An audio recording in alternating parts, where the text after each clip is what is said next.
Hello everyone, आप सबका hashtag Google blog में स्वागत है। जैसा कि आप लोग को पता है आज जन्माष्टमी है, तो बहुत लोग होंगे ऐसे जो है ना फास्टिंग किए होंगे आज। और बहुत लोग फास्टिंग के टाइम पे है ना माना जाता है कि जब हम लोग पूजा करते हैं तो उस टाइम पे हम लोग को कथा पढ़नी चाहिए। पर बहुत लोग सिर्फ पूजा करके छोड़ देते हैं, वो कथा नहीं पढ़ते। लेकिन हम लोग के पूजा में मान्यता है कि कथा पढ़ना ज़रूरी है। तो आज मैं आप लोग को जन्माष्टमी की कथा बताऊंगी और आप लोग ये सब ज़रूर सुनिएगा। तो चलिए दोस्तों, आज हम लोग भगवान श्री कृष्ण के जन्म के बारे में जानेंगे, उनकी कथा पढ़ेंगे कि हम लोग के जो भगवान श्री कृष्ण हैं उनका जन्म कहाँ हुआ था, कैसे हुआ था। भाद्रपद कृष्ण अष्टमी को श्री कृष्ण जन्माष्टमी कहते हैं, क्योंकि यह दिन भगवान श्री कृष्ण का जन्म दिवस माना जाता है। इसी तिथि की घनघोर अंधेरी रात को रोहिणी नक्षत्र में मथुरा के कारागार में वसुदेव की पत्नी देवकी के गर्भ से भगवान श्री कृष्ण ने जन्म लिया था। यह तिथि उसी शुभ घड़ी को याद दिलाती है और सारे देश में यह दिवस बहुत ही धूमधाम से मनाया जाता है। द्वापर युग में भोजवंशी राजा उग्रसेन मथुरा में राज्य करता था। उसके आतताई पुत्र कंस ने उसे गद्दी से उतार दिया और स्वयं मथुरा का राजा बन बैठा। कंस की बहन देवकी थी, जिसका विवाह वासुदेव नामक यदुवंशी से हुआ था।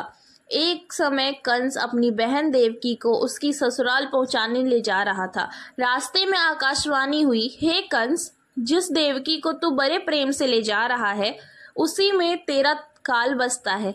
इसी के गर्भ से उत्पन्न 8वां बालक तेरा वध करेगा। यह सुनकर कंस वासुदेव को मारने के लिए उद्यत हो गया। तब देवकी ने उससे विनय पूर्वक कहा, मेरे गर्भ से जो संतान होगी उसे मैं तुम्हारे सामने ला दूंगी। बहनोई को मारने से क्या लाभ। कंस ने देवकी की बात मान ली और मथुरा वापस चला आया। उसने वासुदेव और देवकी को कारागार में डाल दिया। वासुदेव देवकी ने एक एक करके 7 बच्चे हुए और 7 को जन्म लेते ही कंस ने मार डाला। अब 8वां बच्चा होने वाला था। कारागार में उन पर कड़े पहरे बैठा दिए गए। उसी समय नंद की पत्नी यशोदा को भी बच्चा होने वाला था। उन्होंने वासुदेव देवकी के दुखी जीवन को देख 8वें बच्चे की रक्षा का उपाय रचा। जिस समय वासुदेव देवकी को पुत्र पैदा हुआ उसी समय संयोग से यशोदा के गर्भ से एक कन्या का जन्म हुआ, जो और कुछ नहीं सिर्फ माया थी। जिस कोठरी में देवकी वासुदेव कैद थे उसमें अचानक प्रकाश हुआ और उनके सामने शंख चक्र गदा धारण किए चतुर्भुज भगवान प्रकट हुए। दोनों भगवान के चरणों में गिर पड़े। तब भगवान ने उनसे कहा, अब मैं पुनः नवजात शिशु का रूप धारण कर लेता हूँ। तुम मुझे इसी समय अपने मित्र नंद जी के घर वृंदावन में भेज जाओ और उनके यहाँ जो कन्या जन्मी है उसे लाकर कंस के हवाले कर दो। इस समय वातावरण अनुकूल नहीं है, फिर भी तुम चिंता ना करो।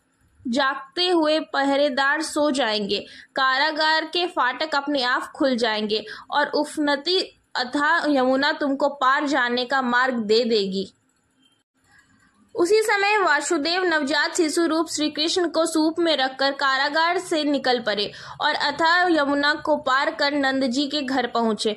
वहां उन्होंने नवजात शिशु को यशोदा के साथ सुला दिया और कन्या को लेकर मथुरा आ गए। कारागार के फाटक पूर्ववत बंद हो गए। अब कंस को सूचना मिली कि वासुदेव देवकी को बच्चा पैदा हुआ है। उसने तुरंत देवकी के हाथ से नवजात कन्या को छीनकर पृथ्वी पर पटक दिया, परंतु वह कन्या आकाश में उड़ गई और वहां से कहा, अरे मूर्ख, मुझे मारने से क्या होगा। तुझे मारने वाला तो वृंदावन में जा पहुंचा है। वह जल्द ही तुझे तेरे पापों का दंड देगा। यह है कृष्ण जन्म की कथा। तो दोस्तों, आपको कृष्ण जन्म की कथा तो मिल गई है, आपको अच्छा लगा होगा सुन के। और आपको है ना ऐसी कथा जानने के लिए हमारे चैनल को सब्सक्राइब लाइक कर दे। हम रोज दिन आपको अच्छे अच्छे ब्लॉग ला के देंगे। Okay, bye bye.